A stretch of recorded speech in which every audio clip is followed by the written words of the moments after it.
What is the creepiest true event in recorded history with some significance? The story of Delphine LaLaurie is still one of the most horrifying and unnerving things that comes to mind when we're talking about shit that actually happened. She was a socialite in Louisiana who tortured and maimed her slaves. One day a house fire was started by one of her slave cooks who she had chained to a stove. The slave later said she started the fire as a way to kill herself. When police entered the house following the fire, they found slaves who were maimed due to all kinds of fucked up experiments LaLaurie had been doing on them. People had their limbs removed and reattached and stuff like that. Reportedly, some of them even begged to be killed. She was never caught. The so-called Sea Peoples. They were supposedly raiders around 3,000 years ago who used the Mediterranean to attack coastal settlements and in some cases advanced cultures such as the Egyptians. For almost a century they were the most feared naval force in the region, and it's been speculated that they had a hand in the fall of several major civilizations including the Hittites. No one has been able to say with a credible degree of accuracy who they were or where they came from. Then they just kind of disappeared. One of the creepiest quotes about them comes from a translated artifact of the day: "No land could stand before their arms." But my personal favorite is the dancing plague of 1518. For some odd reason a woman by the name of Trafa began dancing in Strasbourg, then so did everyone else. This dance became contagious, spreading to over 400 people, and I'm not talking a middle school slow dance, I'm talking of full-on violent convulsions, and they couldn't stop. Some of the afflicted even died of exhaustion and heart attacks. It was pretty well documented as well by the local authorities, doctors, and church officials. Then it stopped after a month. Maybe a case of mass hysteria? Who knows? The disappearance of Frederick Valentich is weird as hell. Basically, he was the pilot of a light aircraft in Australia who began radioing back to the nearest tower that there was something that was following him around in the sky. His last message was recorded as "It's directly over me. It is not an aircraft." And then a weird metallic screeching sound. No wreckage was ever found. The story of Jeannie the feral child is one of the most disturbing I've ever read. Jeannie was born in 1957, and only 20 months old when her father Clark Wiley, who, thinking she was mentally retarded, locked her up in one of the family's bedrooms. The room was located at the back of the house. The windows were covered with aluminum foil to keep the sunlight and nosy neighbors out, and the only furnishings consisted of a cage with a chicken wire lid and a child's potty chair. For nearly 11 years, she suffered at the hands of her sadistic father, locked to that chair with a homemade strapping device and hit with a 1x3-foot board each time she made a noise. She wasn't able to speak, made animal noises, wasn't able to walk. I don't know how anyone could do that to a child. A lot of people are familiar with the Bubonic Plague, but the Great Famine of 1315 to 1317 is often overlooked.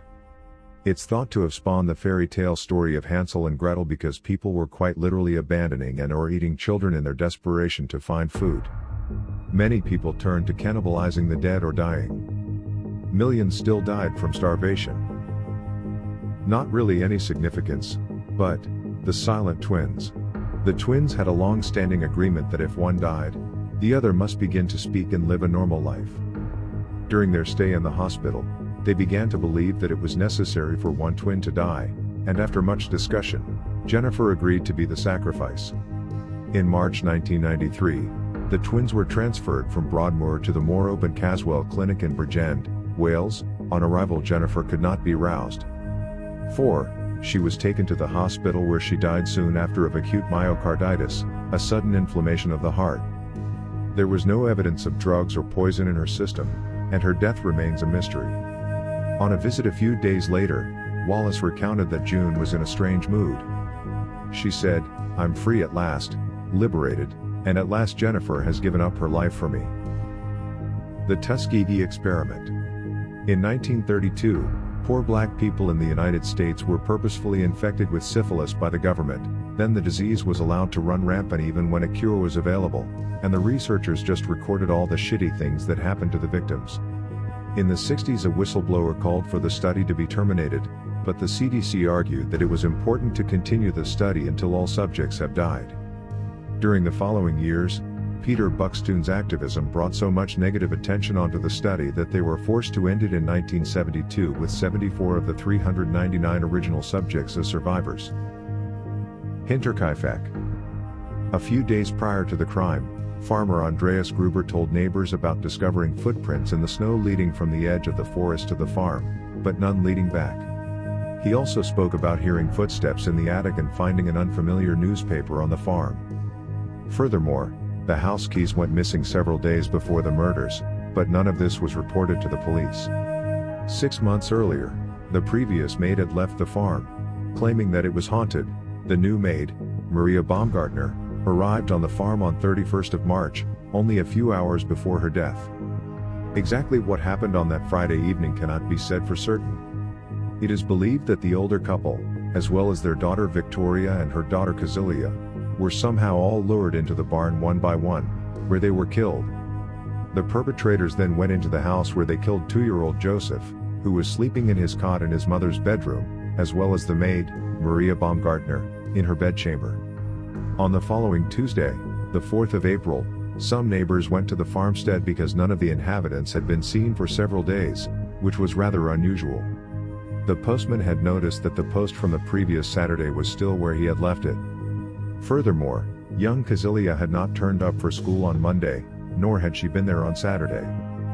The police first suspected the motive to be robbery, and interrogated several inhabitants from the surrounding villages, as well as traveling craftsmen and vagrants.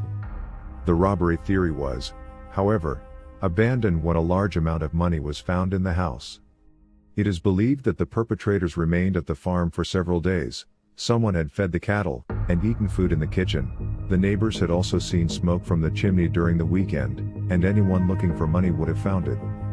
The death of Carl Gabriel, Victoria's husband who had been reported killed in the French trenches in 1914, was called into question.